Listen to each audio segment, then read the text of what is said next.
Alô galerinha, tudo bem? Sou o professor Marcos André do canal Biologia Online, um canal novo no qual a gente vai se preocupar em debater os principais conteúdos voltados para os vestibulares, especialmente o Enem de Biologia.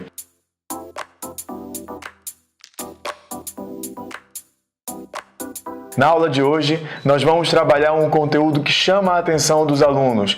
Muitos alunos têm um pavor desse assunto e vamos trabalhar de tal maneira que quando você for cobrado sobre botânica, vai acertar a questão com relativa facilidade. A aula de hoje, portanto, é sobre o reino Plant, a famosa botânica.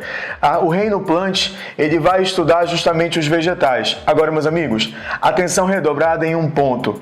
O Enem, ele pede que você entenda quais são os critérios para classificar um organismo dentro do reino vegetal. Além disso, é fundamental que você leve em consideração que no sistema clássico de classificação, tradicional de classificação, proposto por Whittaker, nós temos 5 reinos. E quais são esses 5 reinos? Lembra comigo, Monera, protista, alguns chamam de protoctista, fungi, animal e vegetal. Para que qualquer organismo seja incluído em um desses 5 reinos, é necessário, sobretudo, que eles apresentem características em comum. E quais são as características que fazem com que um organismo seja incluído no reino Plant? A primeira característica é: todos os vegetais são organismos eucariontes. São aquelas células que apresentam um grau maior de complexidade, apresentam carioteca, o envoltório nuclear, e assim o material genético é separado do conteúdo citoplasmático. Então todas as plantas apresentam células eucarióticas. Uma outra característica inerente a qualquer vegetal é o fato deles serem pluricelulares, ou seja, todas as plantas são formadas por várias células. Então, primeira característica, eucarioto. Segunda característica, são pluricelulares. Só que sempre quando vem a ideia da planta na sua cabecinha, o que você lembra? Você lembra da capacidade que esse organismo tem de realizar um processo chamado fotossíntese. E o fato da planta realizar fotossíntese permite-nos classificá-la como sendo um organismo autótrofo fotossintetizante. Agora, meus amigos, não esqueçam, para que haja capacidade fotossintética, é necessário, sobretudo, que exista um pigmento. E qual é o pigmento? É a famosa clorofila. Você que está assistindo a aula do Biologia Online, assistindo a aula do professor Marcos André, deve lembrar que a clorofila na planta e em qualquer organismo eucarioto vai estar inserida em uma organela, denominada cloroplasto. Amigos, atenção! Toda planta é eucarionte, pluricelular, autótrofa, fotossintetizante, com a sua clorofila no interior de cloroplasto. Vocês vão aprender aqui no Biologia Online, acima de tudo, que não existe só o cloroplasto. Existem outras organelas com armazenamento chamadas genericamente de plastos. Mas hoje nos interessa o cloroplasto para armazenar a clorofila. Tudo bem? Vamos continuar? Então, uma outra característica que todo vegetal apresentará é a sua reserva energética. Todo organismo precisa reservar energia, compostos orgânicos com função energética. Nós animais, por exemplo, você que armazena glicogênio, o vegetal armazenará uma outra substância, um outro carboidrato, um outro polissacarídeo com função energética. Então, todo vegetal tem a possibilidade de armazenar amido como reserva energética.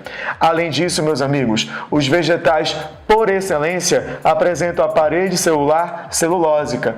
Não esqueçam que a celulose é um outro polissacarídeo, diferentemente do amido. Enquanto o amido tem uma função energética, a celulose tem uma função predominantemente estrutural. Então, todo vegetal é eucarionte, pluricelular, autótrofo fotossintetizante, armazenam amido e a parede celular é celulósica.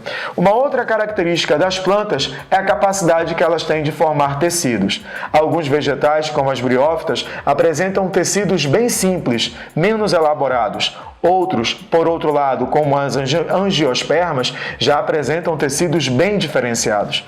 Nesse momento, não interessa se vai ter um tecido de alta ou de baixa complexidade. É fundamental que você entenda que todas as plantas, por serem pluricelulares, apresentam esse processo de diferenciação e de constituição de um tecido. Então, todas as plantas apresentam tecido. Uma outra característica fundamental: todos os vegetais apresentam embriões maciços e eles são geralmente protegidos. A proteção na briófita e na pteridófita se dá pelo gametângio. A partir das gimnospermas e angiospermas, uma estrutura muito mais rígida, que é a famosa semente, que daqui a pouco nós vamos comentar.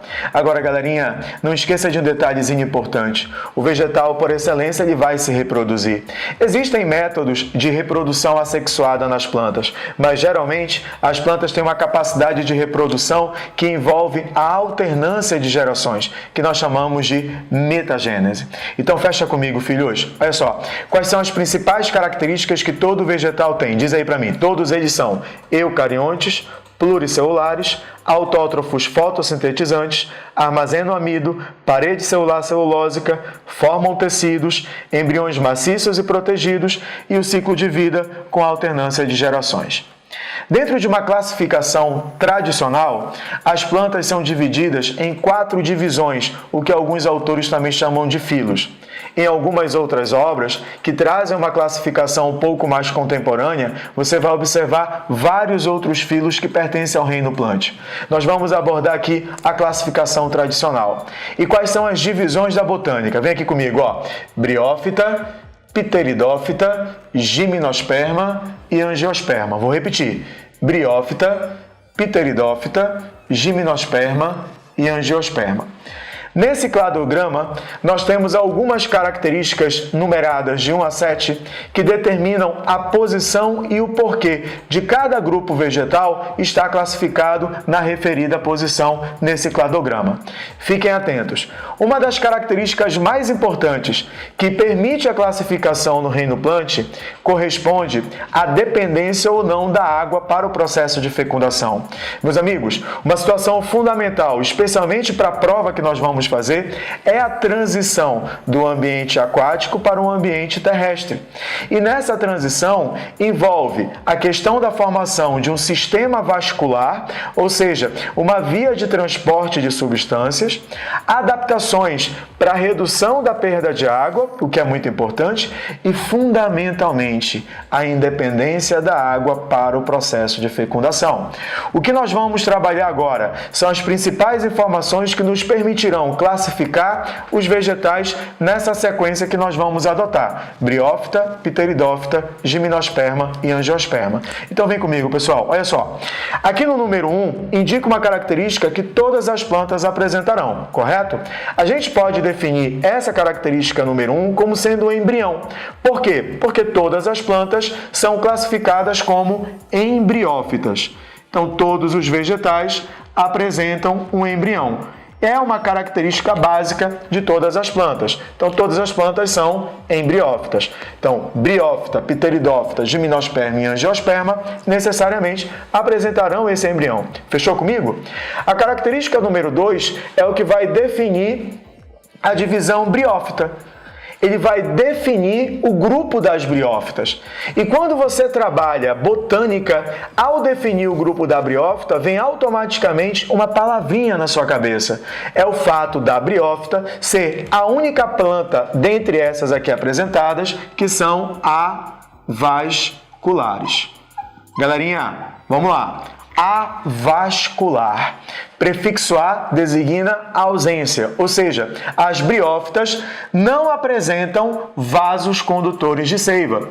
Quais são os 2 vasos condutores de seiva? Dá para lembrar? Opa, ouvi, hein? Xilema e floema. O xilema é responsável pela condução da seiva bruta e o floema é responsável pelo transporte da seiva elaborada.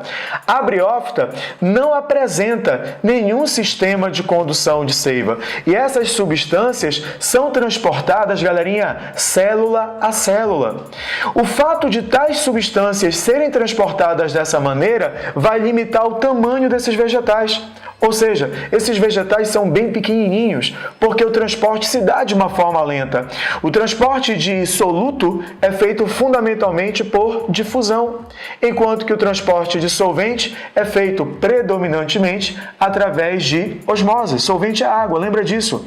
Um detalhezinho importante, alguns autores citam para determinados grupos de briófitas, especialmente os musgos, que são representantes dessa divisão, duas estruturas que estariam relacionadas ao transporte de seiva bruta e de seiva elaborada, mas que não constituirão vasos condutores de seiva propriamente ditos. Seria o adroma e o leptoma. O adroma seria responsável pelo transporte de água e sais minerais e o leptoma pelo transporte de água e compostos orgânicos. Então, fechando, todas as plantas são embriófitas, porém as briófitas são avasculares. Tudo bem? Então, o número 3 indica uma característica que vai ser compartilhada pelos demais grupos vegetais. E qual é a característica compartilhada que indica o número 3? É o vaso condutor de seiva. Então, a partir do número 3, todas as plantas são vasculares. Então, fecha aqui, galerinha. Quais são as plantas vasculares? Vejam, pteridófitas, gimnospermas e angiospermas. Fechou? Todas são embriófitas. As briófitas são avasculares. Pteridófitas, gimnospermas e angiospermas são plantas vasculares. Aí tem um detalhezinho importante. Questões bem tradicionais. Qual a primeira planta a apresentar vasos condutores de seiva? Pteridófita. Quais as plantas vasculares mais antigas no processo evolutivo? Pteridófita. Fechou comigo? Vamos continuar? Galerinha, a pteridófita tem uma característica que define o grupo, que é essa característica número 4. E qual é a característica que vai chamar a atenção? É o fato da pteridófita não apresentar óvulo. Não apresenta óvulo. E Marcos, qual é a importância de ter o óvulo? Turma, se tem o óvulo vai se desenvolver para originar a semente. Olha que legal. Então eu posso falar que a pteridófita é uma planta vascular, porém sem semente. Fechou comigo? Vascular, porém sem semente. Então a característica número 5 é justamente que vai diferenciar gimnosperma de angiospermas. Então significa dizer que esse caráter número 5 é o óvulo e, consequentemente, a formação da semente. Então nós definimos que, a partir do número 5, todas as plantas são espermatófitas. Por que são espermatófitas? Porque vão formar semente. Logo, quem forma semente? Gimnospermas e angiospermas. Então, nós precisamos definir qual é a diferença de gímino para anjo. Vamos lá? É fácil, olha só. A característica número 6, que define a gimnosperma, seria a ausência do ovário. Sem ovário. Opa! E por que o ovário é importante, Marcos? Porque o ovário vai formar o fruto. Ora, se a característica número 6 define a gimnosperma, é a ausência desse ovário e, consequentemente, a ausência do fruto, faz com que a semente desse grupo vegetal ela seja nua. Daí o nome, meus amigos, gimnosperma, semente nua. Forma a semente, porém ela é desprotegida. De tal maneira que o número 7 representa o ovário. E se representa o ovário, significa dizer que ela apresentará fruto. Nós poderíamos dizer que também aqui há uma outra particularidade. E eu vou apontar essa particularidade para você. Vejam só, tanto briófita como pteridófita são plantas que não formam grão de pólen. Não formam grão de pólen. Além disso, são plantas que apresentam estruturas reprodutivas que não são evidentes. Além da questão do fruto, que é importante para as angiospermas, é fundamental também que a gente trabalhe um contexto interessantíssimo, que é a dependência ou não da água para o processo de fecundação. Então vem comigo, olha aqui, ó, acompanha aqui. Tanto briófita como pteridófita apresentam duas características. Uma, o fato de não ter uma estrutura reprodutiva evidente. Como assim, Marcos, não ter uma estrutura reprodutiva evidente? A estrutura reprodutiva das angiospermas é a famosa flor, né? Flor. Se eu falo em flor, eu falo em angiosperma. É uma estrutura reprodutiva evidente, correto? Mas em briófita e pteridófita, essas estruturas elas não existirão. Por conta disso, essas plantas são classificadas como criptógamas. Criptógamas. Então, são plantas que não apresentam estrutura reprodutiva evidente. Além disso, tanto briófita como pteridófita não formam grão de pólen. Então, se não formam grão de pólen, são plantas dependentes da água para o processo de fecundação. E a ausência do grão de pólen e do tubo polínico, filhos, faz com que nós venhamos a classificá-la como acifonógama. Acifonógama. Então, olha só, tanto briófita como pteridófita são criptógamas e acifonógamas, fechou? Não apresentam estrutura reprodutiva evidente e são dependentes da água para a fecundação. Já as gimnospermas e as angiospermas apresentam uma estrutura reprodutiva evidente. E essas estruturas correspondem ao estróbilo, no caso da gimnosperma, e à flor da angiosperma, correto? Por conta disso, elas são chamadas de fanerógamas. Fanerógamas apresentam estrutura reprodutiva evidente. Cuidado! Na gimnosperma é o estróbilo, na angiosperma é a flor. Aí tem um detalhezinho interessantíssimo, pessoal. Além de formar essa estrutura reprodutiva evidente, tanto gímino como angiospermas não dependem da água para o processo de fecundação. Olha que legal. E por que não dependem da água? Porque elas formam o grão de pólen e, consequentemente, vão formar também o tubo polínico. Por isso, essas plantinhas são denominadas de sifonógamas. Sifonógamas. Então, são fanerógamas por apresentarem estruturas reprodutivas evidentes. Sifonógamas por formarem grão de pólen e, consequentemente, são independentes da água para o processo de fecundação. Então, nesse grupo estão as gimnospermas e angiospermas. Então, tanto gimnosperma como angiosperma são fanerógamas e sifonógamas. Já briófitas e pteridófitas são criptógamos e acifonógamos. Agora, galerinha, vamos um pouquinho além agora. Olha só, vem aqui comigo. Gimnosperma tem um estróbilo, correto? E o estróbilo, eu costumo brincar que ele é feio. Então, se ele é feio, ele não tem atrativo. De tal maneira que ele não tem capacidade de atrair agentes polinizadores.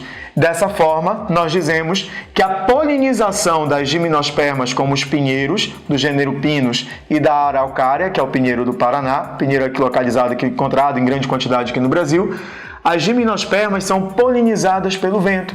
Então, para otimizar o processo de reprodução, é interessante que essas plantas fiquem juntas, mais próximas umas das outras. Por isso que elas apresentam alguns biomas bem característicos, como é a floresta das coníferas, associada aos pinheiros, e a mata das araucárias aqui no Brasil.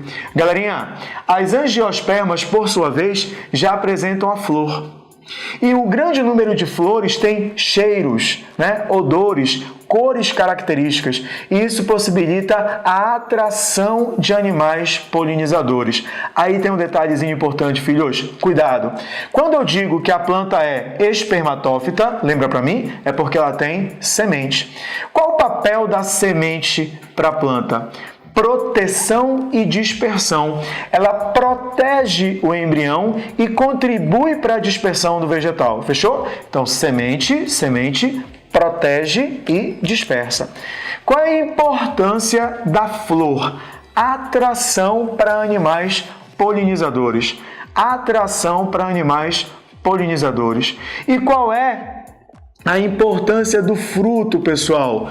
Atrai também, mas espera aí, não vai atrair polinizador, vai atrair agente dispersor. Cuidado, a flor atrai, diga para mim, polinizador, perfeito, enquanto que o fruto atrai dispersor, especialmente aqueles frutos carnosos que são com aquela polpa suculenta. Aí nós temos a drupa, que são aqueles que apresentam várias, apresentam ali uma semente, um caroço, e aí nós temos a baga, que apresenta várias sementes livrezinhas, não é isso? Aquela classificação dos frutos carnosos em drupa e baga. Então toma muito cuidado. Essa polpa suculenta atrai esses animais que vão se alimentar, desse material nutritivo, e aí eles podem dispersar a semente. Então a função do fruto é dispersão e proteção da semente. A função da semente é proteção e dispersão do embrião. A função da flor é atração. Estróbilo na gimnosperma, flor na angiosperma.